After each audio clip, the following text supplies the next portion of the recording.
Now we move on to a panel discussion, and I'd like to introduce Alison Coward, who's going to be facilitating a discussion this afternoon actually, now.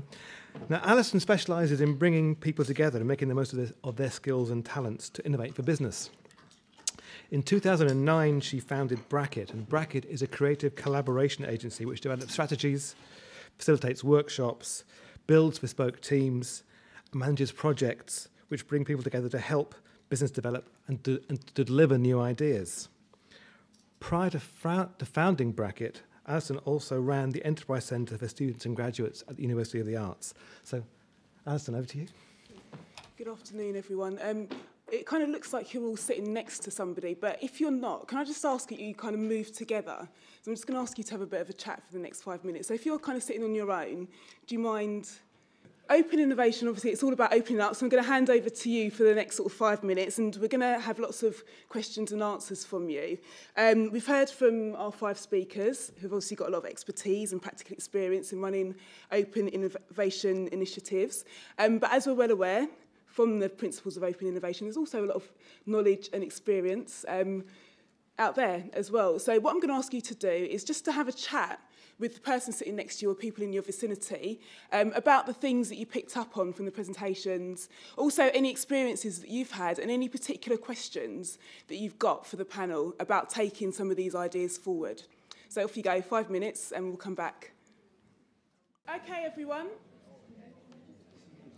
Okay, so I'm going to hand over to you for some questions now, and maybe even some examples or a case study that you'd like to share. But more specifically, it's about sort of taking these ideas into your organisations and moving forward practically. So if you've got any questions about the challenges that you might face in order to get you over those barriers that you might encounter, then that would be useful as well. If you could just wait for the roving mic, and when you do get the mic, if you could just say your name and where you're from as well. So anything, a question, something that you've been discussing, an example that you'd like to share, particular challenge that you've been facing. Anybody? Brilliant. Okay, just behind you.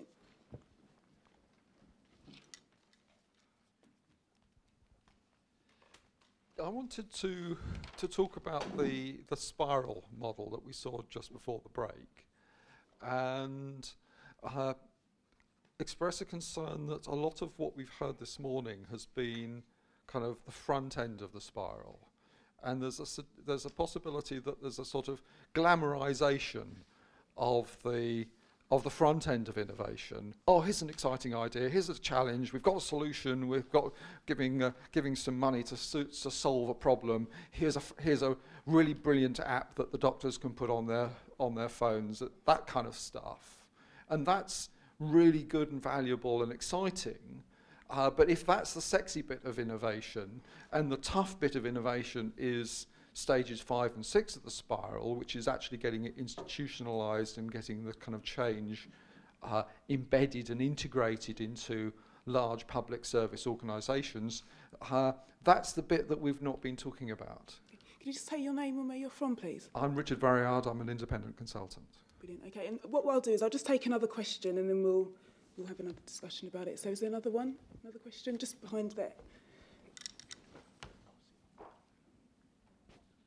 There? Me? I think it was the gentleman. There we are. Yeah. Oh, right. Hey, I'm Carrie. I run a company called FutureGov. I just wondered if you think we need people whose whole job it is to run this stuff, or whether it can be fitted in with the existing structures. Okay, brilliant. So 2 questions there. So the first one is the concern that there's a focus on the front end of the spiral. The tough bit is actually the delivery. So yeah, how do we address that? And should there be a specific job role for this kind of stuff? Over to you. I feel slightly obliged to begin to respond because I showed the spiral. I wish I hadn't. I'm joking. Rich and I had quite a lengthy chat over coffee, so I won't repeat that chat.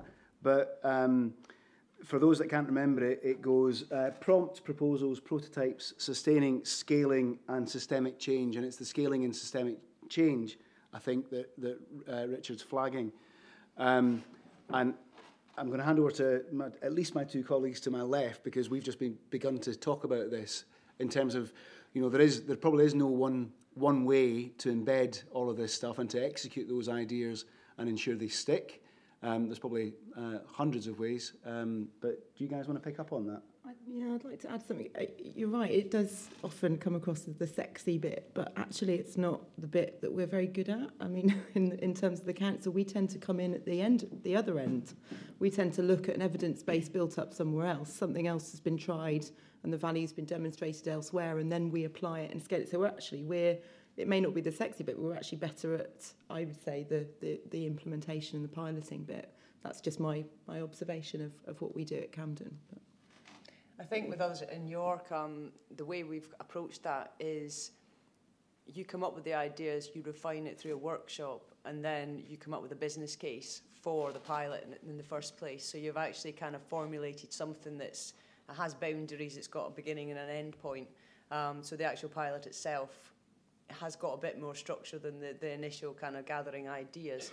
In terms of embedding it within the actual council, Genius York is one part of a massive programme, an innovation catalyst programme, because we appreciate that you can't just bolt an open innovation project on the side of an organisation and expect it to be the answer to everything.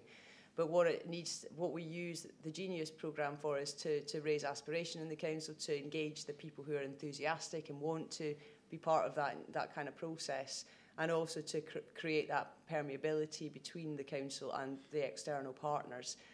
That's the bit for me that we need to build on, and that's the bit where you're actually starting to embed it more across the different departments, and it takes 2 to 3 years minimum. You can't just change the culture of a council by doing a quick pilot on something. You know, it's a massive culture change and a change in the way they think, and a new approach, a braver approach than they've ever had before. And that's something that takes years to achieve, I would say, and over like many projects across the board, really. And the second question about the specific role, Vicki, could I ask you about that? Because you've had a lot of experience in programme design. Yeah, I mean, so I think for some of these programs to work, it's really important to have somebody who's not necessarily whose role it is to always run these kind of programs, but each time it probably needs somebody to have to kind of hold the real ownership and leadership of it, to kind of keep it going, because it can be quite hard to keep the momentum going on some of them. The thing that I think links actually both the questions is around the bit about fitting it in to what else is happening, and what I'm really interested in, because a lot of this stuff is new that we haven't cracked yet, is how you use all these new and also the existing methods of finding solutions or ideas in response to challenges and getting them funded and then getting them scaled. They tend to kind of each method tends to happen in isolation. So I think where the real impact is in thinking about how they work strategically together. And maybe that is a job, although that can't fall on the shoulders of, maybe it's somebody's job to kind of coordinate that, but that can't fall on one person's shoulders to identify what all those links might be. So, for example, could you use a challenge prize to find some new innovators who might become the organisations that might be procured on a longer term basis further down the road. So, but it kind of takes a little bit of strategic thinking to get those links in place, so that in theory there could be somewhere good for the ideas to go that would create a longer term change. But those connections being made, I think identifying who's responsible for that, and maybe have somebody driving it, but also have a bunch of people who are responsible for looking at those links might be. I think that the job title is community engagement, or one of the job titles should be. And so you have,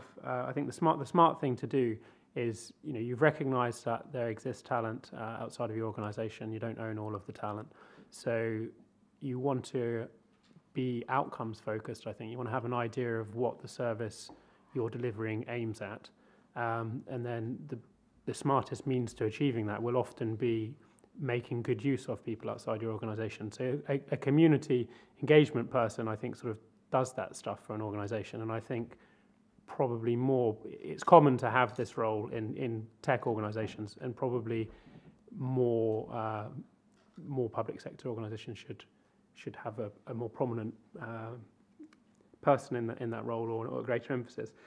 You can't. It's not a substitute for individuals with passion, and I think the kind of flip side might be that it will be individuals outside of the organisation that really have the drive to push the thing forward. So it's a challenge to traditional organisational thinking, I think.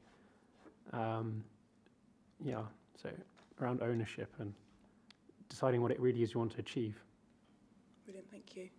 More questions? Okay, so we'll just take one here and one there. Aidan Ward, also an independent consultant. Just to keep this theme going, as a metaphor, you may have come across on big construction projects, there's lots and lots of companies that need to coordinate around building something. And one of the things that has been done is to put a new 3D photograph of the site on the web every morning with all sorts of statuses. So instead of having to tell people what to do next, people can see when the site's in a state to do their next bit. So as a metaphor, there's a notion of being open with the state of addressing a problem that allows people to see what they need to see, to say, oh, actually, now's the time for me to use this sort of idea, and I can put it forward because I can see. So the next stage of bravery for councils, we've heard a lot about bravery, and I can absolutely see it, and I know councils that aren't brave at all, is to that sort of transparency, to say, we know we have these sort of problems, this sort of inequality, this is where we are with addressing them, this is where the focus of that inequality might be, and make that available for people to say, yeah, well, I know what to do about that, don't I? Lovely, thank you. There's a question here, and then there was one. Okay. Hi, my name is Rita. We are students at Central St. Martin's. We're actually doing a graduate program in innovation management, so this has been fantastic for us. I think, interestingly, for us as students, we kind of have a trend talking about service design and social innovation. And so I think for us, it'd be great to just get some insights on how us as students can we get involved in sort of this sort of prototyping and just engagement with these sorts of projects. And also, I think we're really interested in, we've heard a lot about today about the challenges and the prizes and these sort of competition-based projects. But I think it'd be interesting to hear about the implementation and how that's sort of being done and tackled. Carl kind of touched upon that with the projects that he did with the hacking days, but I think it'd be interesting to hear about maybe with the larger organizations like Camden Council or Nesta. Lovely. Okay, the gentleman in the blue shirt. Yeah. Is that on? My name is John Bolt, and I'm from Brunel University. This sounds as if it's not working. No, it is working. It is. Yeah. Okay. Yeah. Loud and clear. Right.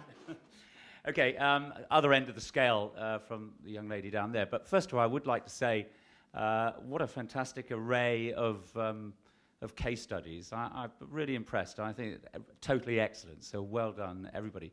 But having just had two independent consultants, students, I'm in education. Some of my students are next to me here.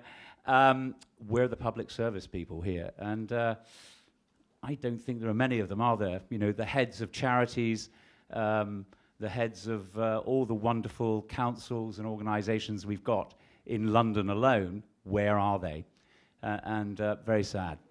So let me ask a question. You know, who in your organisation was the person that championed you doing these projects? There must be someone inside your organisation that said, yep, here's the money, I want you to spend the time, you do it.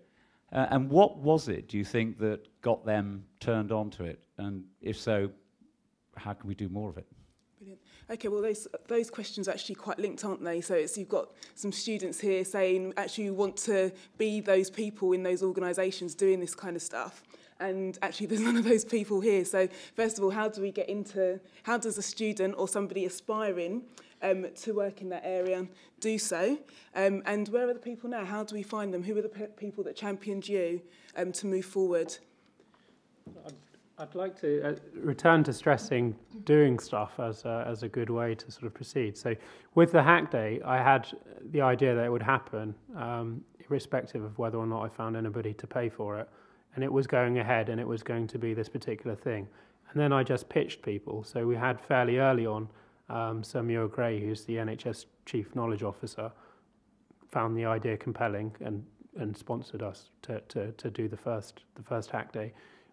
And the judges, again, I just pitched them. But it's really, if you have a good idea and there's a real problem that you're seeking to solve, I think having a conversation with fairly senior people around, we're doing this thing and it would be cool to have input from you or to have your thoughts and any assistance is quite a powerful way of going forwards. Can I just have a show of hands of people that are in the public sector here today? Okay, so yeah, very few. Okay. Does anybody else like to respond to any of those questions? In terms of championing? Championing and also how to get into that area. Yeah, we're quite fortunate. We do have quite a lot of support from our politicians. I think that's always important. I think it's, sorry to use the cheesy term, burning platform, but I think that's the savings we've had to make has really helped to put this sort of stuff in the sort of heart of our agenda. And it's not just about that in terms of it's just also part of that changing relationship with our voluntary community sector partners, understanding that we won't in the future be able to deliver as much as we deliver. We're going to have to rely on mixed delivery methods. So I think for us, it's perhaps timing. And if you as we were talking about before, actually, if you sort of take care and craft a useful narrative around what you're trying to do and plug that into some of these national issues, as, sort of understanding what your leaders and your politicians are preoccupied with and making sure that innovation is at the heart of that and a very critical enabler of them achieving that, then that's how you get support. But it's about mixing your messages. So it's about what you do might be the same, but how you present it is different to the different audiences and different people that you need to get support from. And as long as you keep doing that and it's consistently plugging back to what the whole organisation needs to achieve, then that makes it a lot easier, I'd say. I don't work for Barking and Dagenham Council, but I can tell you a little bit from their side. Sue Devitt was our champion. And the reason she became our champion was because she'd come across some of the material that the Design Council were doing to promote what they were doing inside the public sector arena. And that's part of a range of things that people like Nesta, Young Foundation, there's a whole range of bodies. So there is a growing body of evidence, and also through support from, so the Design Council is part funded by BIS. So I can remember a conversation with a senior person at BIS who talked about well, I didn't use this language, but wicked problems. So persistent challenges in the public sector where we've tried to tackle this, and it's still a problem. And therefore, they're slightly more open-minded about new ways. So for the kind of methods that I was describing, it's quite good if you can present hopefully some irresistible evidence that you've got a technique that it's not the panacea. That's really important. We're not saying design is going to come riding over the hill and save the day. We're saying we've got some methods, they appear to work. And that connects to what Jennifer's just said about being really careful and maybe even sneaky about how you present your case. As long as you believe in what you're talking about, then be mindful of how you present your case.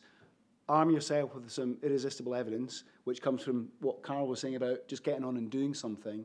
And it doesn't have to be stacks of stuff. I mean, how often do you see senior politicians from central government seize onto a specific example of a real person in a real community and their story? Stories are what, we latch onto as humans. So I think if you haven't got an out-and-out champion already, you sort of, through various ways, you find ways to connect with them. So that doesn't quite answer John's question. But you sense in somebody a desire to do something, and you arm them with a little bit of support and evidence that they're not bonkers, and you'll support them. That's what the design associate role at the Design Council is all about. It's about supporting people inside organisations so that they can then go to their, customer service director in our case, and he'll eventually back it, and he'll eventually write an article in The Guardian with his name on it, which he wrote a little bit of, but I know that Sue Devitt wrote a lot of it. And for the students, Carl needs volunteers for his hack days. Go and help him. Okay? There are lots and lots and lots of these things going on around the UK. Ordnance Survey, I'm involved in a thing with Ordnance Survey called Geovation. We, because I've got a relationship with London University of the Arts, a postgrad course there, we get students down and they help out on hack weekends, and they're fantastically valuable. So offer yourself up to these places. Parkin and Dagenham took on a student intern for 3 months. That was one of the projects on that big list. Public sector needs help at the moment. You guys are students wanting to develop your craft. You've got something to offer. Can I just add to that as well? On the students thing, I mean, obviously, students can participate in something, might have the ideas to respond to some of these challenges.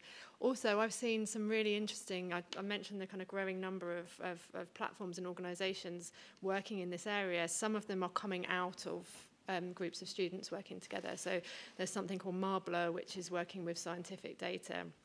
Slightly different area, but that's come out of student thing. Things like Engineers Without Borders. Again, it's not UK public service, but it's all stuff that's coming out of what students are doing. And other points I'd make on the other things. In terms of permission, it's kind of, if Nesta doesn't do this stuff, we're not doing our job properly, because it's kind of that's what we're put here to do, sort of thing. But well, we did have backing from our chairman, and I really advocate this, just trying to get it done, because I built up quite a, not necessarily senior, but quite just really practical team across the organisation, got buy-in from a group of people with different skills across communications, across legal. It was really helpful having a legal person in there and understanding what we were doing earlier on. And then once we had that example, when we demonstrated some results, then suddenly you've got trustees and the chief executive and government department saying, oh, we think we need a centre of expertise around this stuff, because we've demonstrated results and other people are interested. So being practical is really important. And the other point on implementation, there's implementation of the programme and then implementation of the ideas that come through, which links back to the end of the spiral thing. And I think on some of the challenge prizes that I was describing, some of them do, to what we try to do with Big Green Challenge is to design it in a way that try to take people quite far along through to implementation. So the end prize was given based on tangible results, and we put support and incentives and a little bit of money in place to help move people along. What we didn't do, which I'd like to do more in the future, is then, once they'd demonstrated those results and they'd started to establish and grow a little bit, is kind of what can be done to connect them into what happens next. And that's the strategic links I talked about earlier. Just finally to add, we've got a job going in innovation if you want one. So the deadline's on Monday. It's for graduates in innovation. So there's things like that. The other thing, this is quite a new field. We need students and academics working alongside us to capture all the information, because we're too busy running at full tilt to try and solve the problems. But we need people to be capturing this information and sharing it. Otherwise, it gets lost because you're trying to juggle too many things. So at the moment, I've noticed coming through the last few months, there's quite a lot of grant opportunities to be looking at this kind of engagement and to actually be helping to measure the impact of it. There's also an awful lot around social impact in terms of the way local authorities procure in the future. There has to be a lot around what's the social impact as well as financial and resource impact. And so again, there's a huge scope and area there for learning and for measuring and for capturing information as well. And also, there's not been much chat about inspiring the leaders. Folk like Charlie Ledbetter, these people inspire council CEOs and council leaders, and that kind of ricochets down the chain. For us, it was Kirsten, our CEO, who'd been to a talk with Charlie Ledbetter and came back raving about the Nesta Creative Councils competition, and really sort of stirred up the council and said, we need to do something with this, we need to respond to this. So again, it's about having those inspirational people at the top who are kind of trying to get that vision across and convey what's needed for the future. So it's really important. I think actually that's quite a key point, because we've identified that there's very few actual public sector people or people from the public sector here.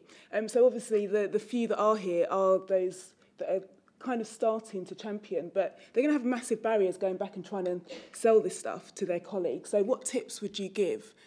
How would you get them started? How would you kind of, start to get the buy-in from the top level, maybe even sort of the colleagues around you? I could be really inspirational to council leaders in return for cake. If you want me to come and do any talks for you to get people sort of bought in, if it's any use to anybody. I think it's people that are doing stuff, going and talking to. I think we're just going to have to stop using the word innovation. I think that's probably the best thing that we can do, and just ground it in sort of the tangible, the practical challenges that we have, not just in service delivery, but obviously the outcomes that those services trying to achieve. And it's just grounding it in, I think, storytelling, as you were saying, in terms of, understanding what the residents are experiencing and how we can help them improve their quality of life and that kind of thing. Moving away from innovation, I think, is probably the best way to open it up, because I'm always worried that the word innovation, or calling someone an innovator, is implying that other people aren't, and or sort of that innovation thing, that's not for me because I'm not very creative. So, well, that's not. I'm trying to find ways of making it more inclusive. And the first thing to do is just not. I can't change my job title, unfortunately. Maybe I can. You can. I'll just change it. Just change it. Don't tell anyone. Be sneaky. I'd like to ask those from the public sector that put their hands up, rather than telling them a few top tips, which might be useful, but they might not. It all depends on your context. I think that's a big part of it as well. So if you've got any thoughts on all this chat that you're hearing, I'd be interested, because depending on what you do and which part of the council you're part of and what the current executive board are trying to achieve, different sort of bon mots on what you should be cracking on with to be more innovative might not help. I'd be interested to know something from you guys. Anybody? Or is it all questions? okay? Okay. Someone at the back there, lady in the checked shirt, just behind you. Hi, I'm Christina. I work for the British Library. I suppose one key thing that I think our executive team would be interested to hear about is just how it contributes to the bottom line. I mean, really, money and affordability is what comes down, what it all comes down to. And I think Jennifer mentioned that, really, it's about the reason Camden Council is turning to innovation, one of the key reasons is that just limited resources. Innovation helps you solve problems with less money. So I think that is a big driver. But that's about getting the internal buy-in. What about external buy-in? So we've got the organisation interested in giving the ownership back to the people. But what about the people? What really my question is, how do we then incentivise them to come to the hack days, to contribute to solving the community's problems? With challenge prizes, I can see the big incentive is there's a big pot of money there. But what about hack days? What do they get? Perhaps hand over to Carl for that one. So I think that question was about engaging people in what you're up to. So I suppose there's one model of, to my mind, this has something to do with leadership, and there's one model of leadership which has this idea of FED, which is you have some sort of future, so you clearly understand your problem and what the future you imagine and would like to take people to, you engage and you deliver. And I think the first thing to say would be that the general public won't come to your thing unless you give them a reason to. So you need to be compelling. The onus is on you in the public sector or an individual interested in doing a particular thing to attract people to the thing that you're offering. And probably the best way, or one of the best ways to do that, is to be quite hard and data driven and analytical, and to take action and then measure and see whether or not, to test your ideas out, see if nobody comes to your day and it's a failure, then you need to do something differently next time. And so action again.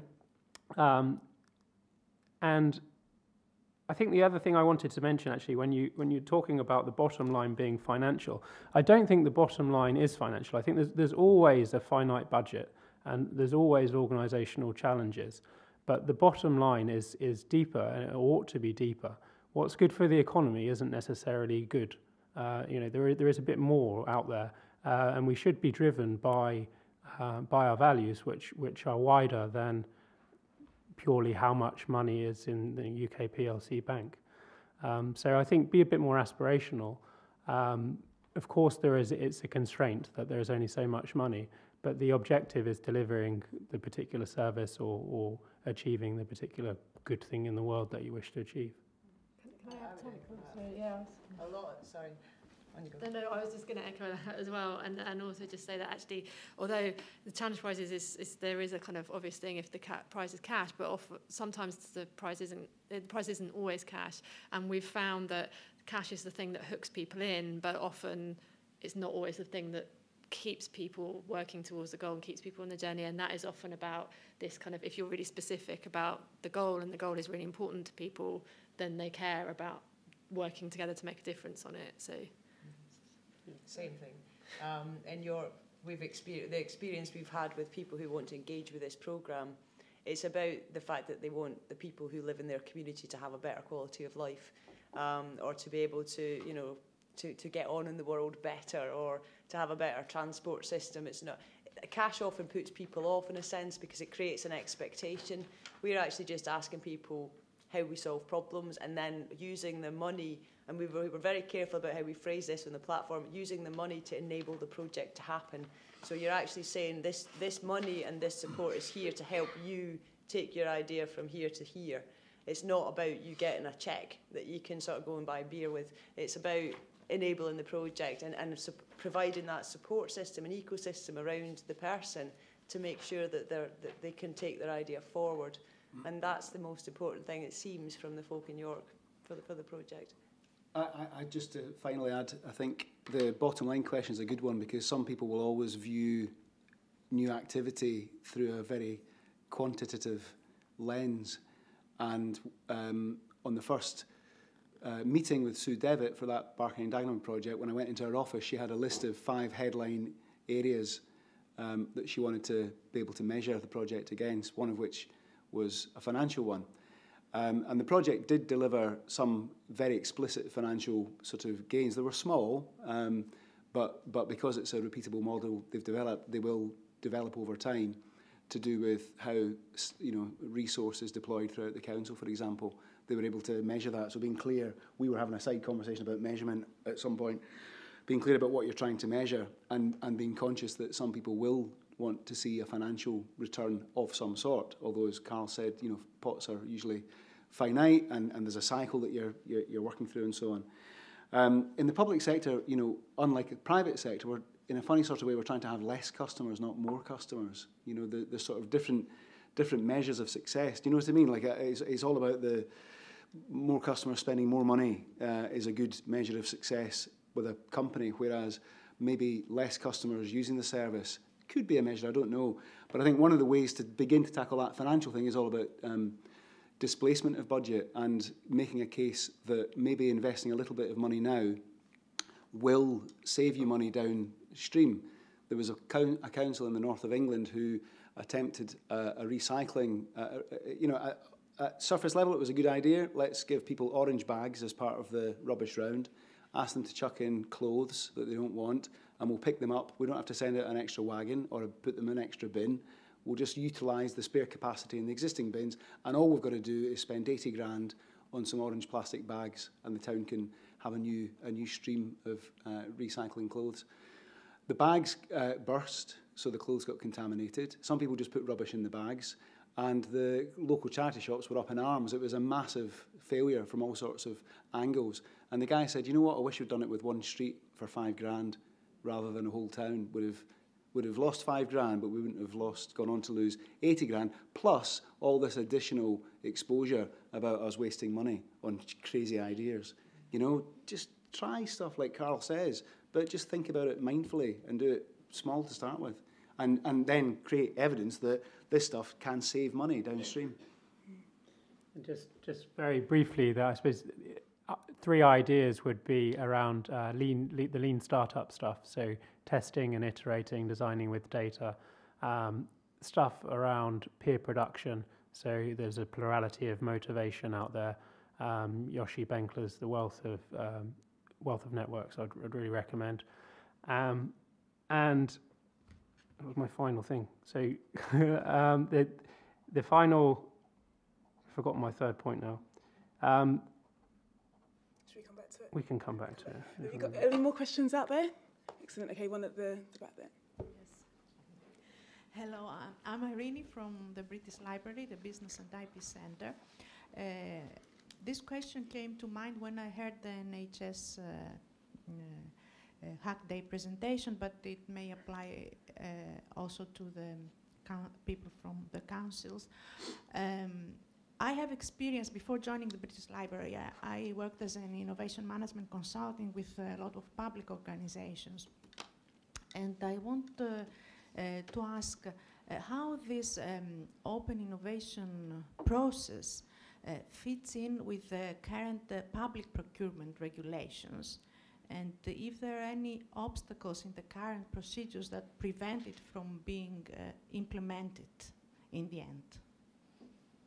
Okay, could I respond to that? So my brain became unstuck, and it was cognitive surplus was the other thing that I wanted to say. So it's lean startup, wealth of networks, and cognitive surplus. So the idea that on a network like the internet, there is enough free brain cycles to make things like Wikipedia, and we should make use of that. I think the public procurement is a major issue. I think that smarter procurement would help fix a lot of the challenges that you face when you try and do public sector innovation. I don't have the answer, and I would love any input from you guys or my fellow panelists later. The approach that I've taken so far has been to do something and to engage and to say to people, look, the thing that we've done is so cool. Do you want to try and find a way to pay for it? And the NHS Commissioning Board has given us some money, and a handful of other people have. But it's making the leap to that being a sustainable procurement thing, and getting people to embed what you're doing in public services is a real challenge. I'd just like to add to that, because as part of our pilot challenge, one of them was around procurement. And the first thing we did was I had a workshop with the procurement team and the legal team in the same room, which was quite unheard of, actually. They were quite nice, even, the legal team. We gave them cake and they were quite happy. Interesting stuff around procurement. It sounds much more legal and complicated than it actually is when you actually talk to these people about what you're allowed to do and what you're not allowed to do. And if you frame it in terms of what can I get away with without being arrested, rather than, you know, what are your standard rules for this, because they are two different things. Under £5,000, you need 3 verbal quotes. So any pilots, little tiny lean startup pilots, you need 3 verbal quotes and you're okay. Anything between £5,000 and I think 178,000 or something like that, you need 3 written quotes. And then anything over that are European, it gets a lot more complicated. So if you stick to the kind of pilot end of the scale, and also the other thing that councils always tell you is you need 3 years audited accounts. You need to be a limited company with 3 years audited account. Well, again, that's not actually the case. It's just easier for them then to vet people and to make sure they can guarantee to the taxpayer that person will deliver. So if you keep it to the bottom end of the scale and you have this sort of smart fail policy or pilot policy, it's actually quite straightforward to get the money through. The bit you struggle with is if you don't know what you're procuring. And again, with the Delivery and Innovation Fund, that works quite well, because you're not contracting people to deliver work. You're actually granting them a small amount of money to run a pilot for the city. And so there's slightly different rules when you give someone a grant than if you contract them to do a piece of work.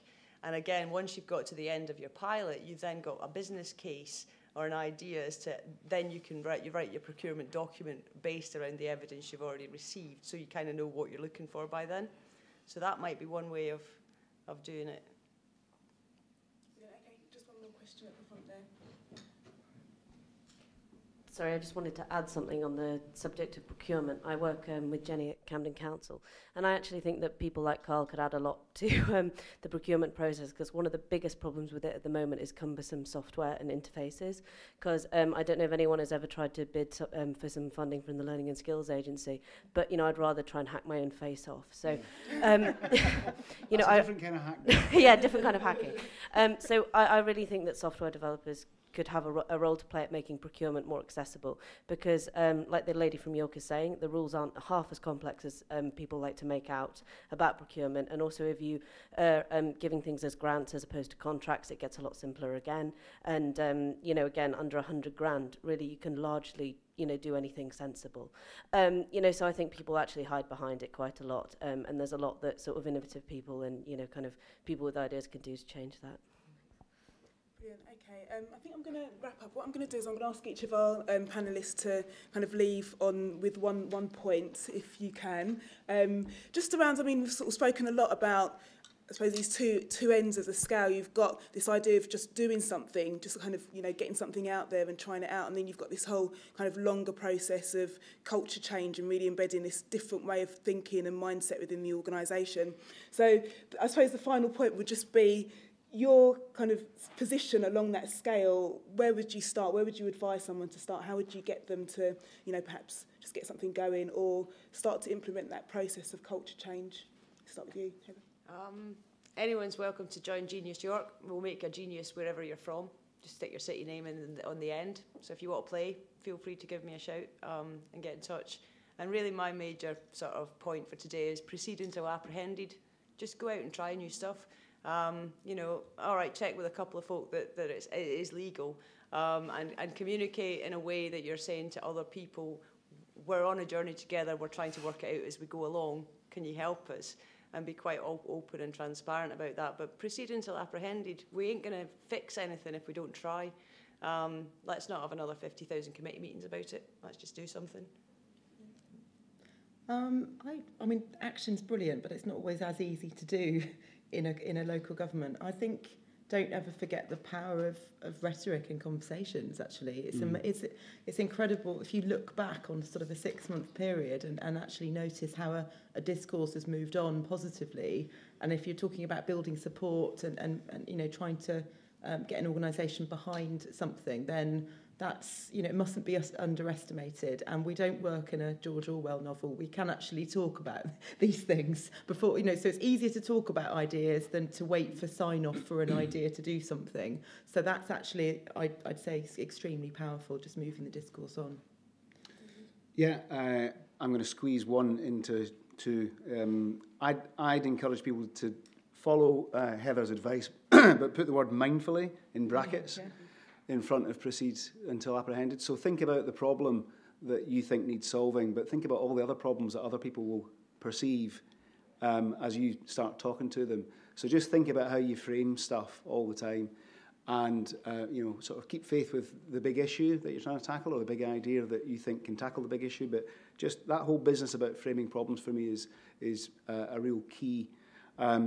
And the bit that I'm feeding it into is I'm going to name check a guy called Roland Harwood, who's an interesting character in the open innovation space, and he talks about conversations, then relationships, then transactions.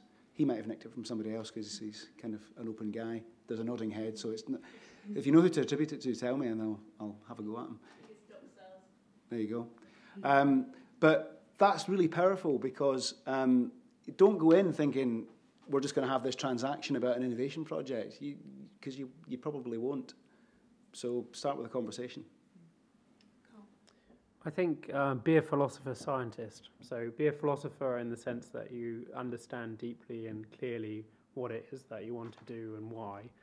And that facilitates catering your message to different people. So very simply, personally, I can say I'm making NHS IT less bad. That's my sort of simple message, but there's all sorts of how I think that should be achieved would be the message that I deliver depending on the audience to different people.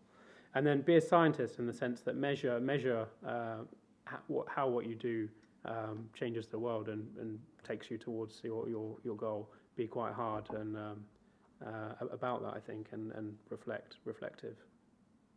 Thank you. risk of being slightly repetitive from that, but it's just, and it seems so obvious, but it is so hard to do. Be really focused on the outcomes that you're trying to achieve in whatever program it is, and be as clear as possible about it, and use it as an anchor and come back to it all the time, because it's so easy to get swept away by lots of interesting, lots of interesting ideas, or to get, particularly if you are very sort of process driven anyway, to get completely sucked into designing this process and losing sight of why you're doing it and what outcome it's driving. Keeping focused on that. Brilliant. Okay, thank you. I'd like to thank all of our panellists. Thanks very much. And I think just to welcome Nigel out to just say a few closing words. Thank you very much. I was looking for two things from today, and one was ideas and inspiration, and I got bucket loads of that, I think, from all the presenters. Lots of ideas to go away with as a British Library employee, some colleagues here, maybe not many senior managers, which is an issue that I might have to face in terms of challenges for how we can take this forward, but I think I'm probably not alone in that within the public sector.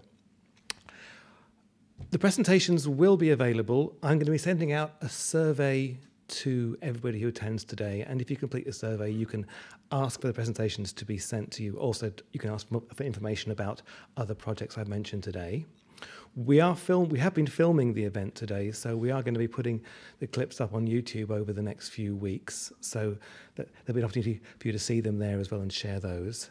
I'd like to thank the presenters, Alison, and you as well for contributing in the way that you have. So thank you very much.